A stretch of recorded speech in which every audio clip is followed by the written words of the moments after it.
스가랴서 12장. 주님의 말씀이다. 이것은 이스라엘을 두고 하신 주님의 경고의 말씀이다. 하늘을 펴신 분, 땅의 기초를 놓으신 분, 사람 안에 영을 만들어 주신 분께서 말씀하신다. 이제 내가 예루살렘을 잔으로 만들어 주변의 모든 민족을 취하게 하고 비틀거리게 하겠다. 예루살렘이 포위를 당하는 날에는 유다의 여러 성읍들도 다 포위를 당할 것이다. 그 날에 세상 모든 이방 민족이 예루살렘에 대항하여 집결할 때에 내가 예루살렘을 바위가 되게 할 것이니 모든 민족이 힘을 다하여 밀어도 꿈쩍도 하지 않을 것이다. 그 바위를 들어 올리려고 하는 자는 누구든지 상처를 입을 것이다. 그날에 내가 모든 말을 쳐서 놀라게 하며 말탄 자를 쳐서 미치게 할 것이다. 나 주가 하는 말이다. 내가 유다 백성은 지켜 돌보겠지만 모든 이방 민족이 부리는 말들은 쳐서 눈을 멀게 하겠다. 그러면 유다의 지도자들은 속으로 예루살렘에 사는 사람들이 그들의 하나님 만군의 주님을 힘입어서 강하게 되었다 할 것이다. 그날에 내가 유다의 지도자들을 나무단 사이에 놓인 과열된 도가니처럼 곡식단 사이에서 타는 횃불처럼 만들겠다. 그들이 주변의 모든 민족을 좌우로 닥치는 대로 불사를 것이다. 그러나 예루살렘은 다치지 않고 제자리에 그대로 남아있을 것이다. 나 주가 유다의 거처를 먼저 구원해 주겠다. 다윗 집안의 영광과 예루살렘에 사는 주민의 영광이 아무리 크다 하여도 유다의 영광보다 더 크지는 않을 것이다. 그날에 나 주가 예루살렘에 사는 주민을 보호할 것이니 그들 가운데 가장 연약한 사람도 그 날에는 다윗처럼 강하게 될 것이다. 다윗 집안은 하나님처럼 곧 백성을 인도하는 주의 천사처럼 그렇게 백성을 인도할 것이다. 그 날이 오면 내가 예루살렘을 치러 오는 모든 이방 나라를 멸망시키고 말겠다. 그러나 내가 다윗 집안과 예루살렘에 사는 사람들에게 은혜를 구하는 영과 용서를 비는 영을 부어주겠다. 그러면 그들은 나 곧 그들이 찔러 죽인 그를 바라보고서 외아들을 잃고 슬피 울듯이 슬피 울며 맏아들을 잃고 슬퍼하듯이 슬퍼할 것이다. 그 날이 오면 예루살렘에서 슬프게 울 것이니 무깃도 벌판 하다드 림몬에서 슬퍼한 것처럼 기막히게 울 것이다. 온 나라가 슬피 울 것이다. 가족마다 따로따로 슬피 울 것이다. 다윗 집안의 가족들도 따로 슬피 울 것이며 그 집안 여인들도 따로 슬피 울 것이다. 나단 집안의 가족들도 따로 슬피 울 것이며 그 집안의 여인들도 따로 슬피 울 것이다. 레위 집안의 가족들이 따로 슬피 울 것이며 그 집안 여인들도 따로 슬피 울 것이다. 시므이 집안의 가족들이 따로 슬피 울 것이며 그 집안 여인들도 따로 슬피 울 것이다. 그 밖에 남아있는 모든 집안의 가족들도 따로 슬피 울 것이며 각 집안의 여인들도 따로 슬피 울 것이다. 스가랴서 13장. 그 날이 오면 샘 하나가 터져서 다윗 집안과 예루살렘에 사는 사람들의 죄와 더러움을 씻어줄 것이다. 그 날이 오면 내가 이 땅에서 우상의 이름을 지워서 아무도 다시는 그 이름을 기억하지 못하도록 하겠다. 나 만군의 주가 하는 말이다. 나는 또 예언자들과 더러운 영을 이 땅에서 없애겠다. 그런데도 누가 예언을 하겠다고 고집하면 그를 낳은 아버지와 어머니가 그 자식에게 말하기를 내가 주님의 이름을 팔아서 거짓말을 하였으니 너는 살지 못한다 한 다음에 그를 낳은 아버지와 어머니는 아들이 예언하는 그 자리에서 그 아들을 찔러 죽일 것이다. 그 날이 오면 어느 예언자라도 자기가 예언자 행세를 하거나 계시를 본 것을 자랑하지 못할 것이다. 사람들에게 예언자처럼 보이려고 걸치는 그 거친 털옷도 걸치지 않을 것이다. 그러고는 기껏 한다는 소리가 나는 예언자가 아니다. 나는 농부다. 젊어서부터 남의 머슴살이를 해왔다 할 것이다. 어떤 사람이 그에게 가슴이 온통 상처투성이인데 어찌 된 일이오? 하고 물으면 그는 친구들의 집에서 입은 상처요 하고 대답할 것이다. 가라, 깨어 일어나서 내 목자를 쳐라.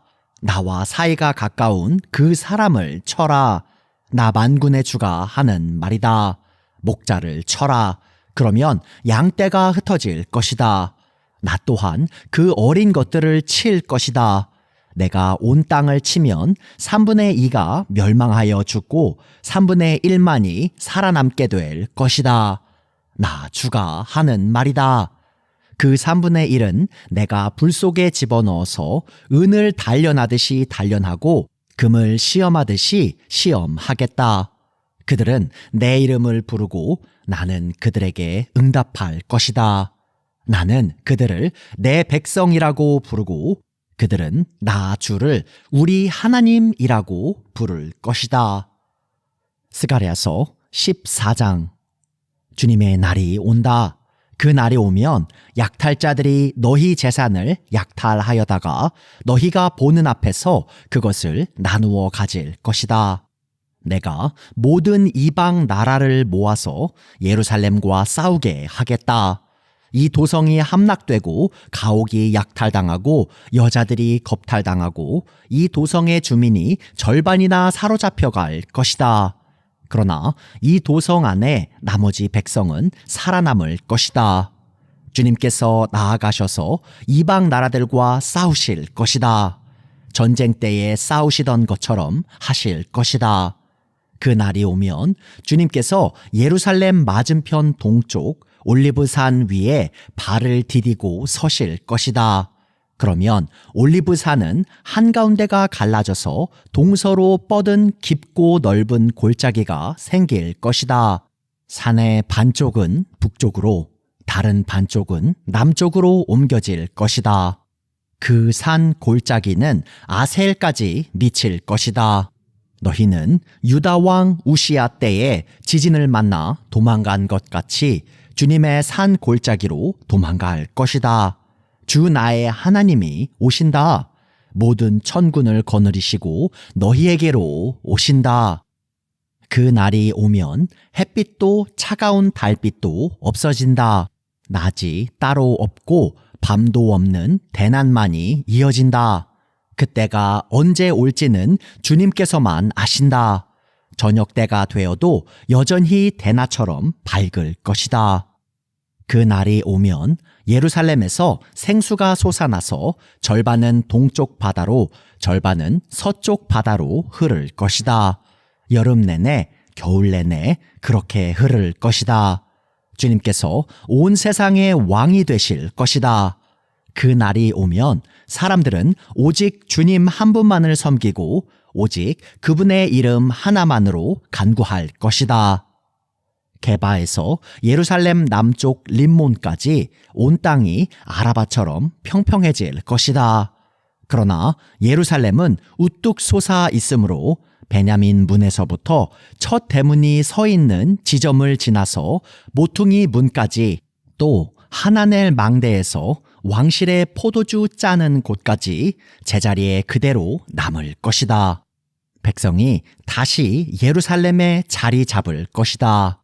다시는 멸망하는 일이 없을 것이다. 예루살렘은 안전하게 살 수 있는 곳이 될 것이다.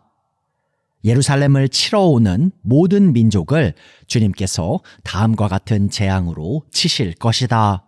그들이 제 발로 서 있는 동안에 살이 썩고 눈동자가 눈구멍 속에서 썩으며 혀가 입 안에서 썩을 것이다. 그날이 오면 주님께서 보내신 크나큰 공포가 그들을 휩쌀 것이다. 그들은 서로 손을 잡고 저희들끼리 손을 들어서 칠 것이다. 유다 사람들도 예루살렘을 지키려고 침략자들과 싸울 것이다. 그들은 주변 모든 이방 나라의 재물, 곧 은과 금과 의복을 마구 차지할 것이다. 말과 노새와 낙타와 나귀 할 것 없이 직전에 있는 모든 짐승에게도 적군에게 내린 이 같은 재앙이 내릴 것이다.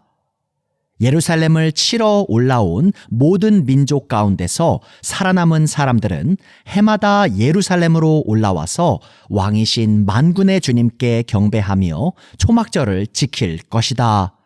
이 세상의 어느 백성이라도 예루살렘에 올라와서 왕이신 만군의 주님께 경배하지 않으면 그들의 땅에는 비가 내리지 않을 것이다.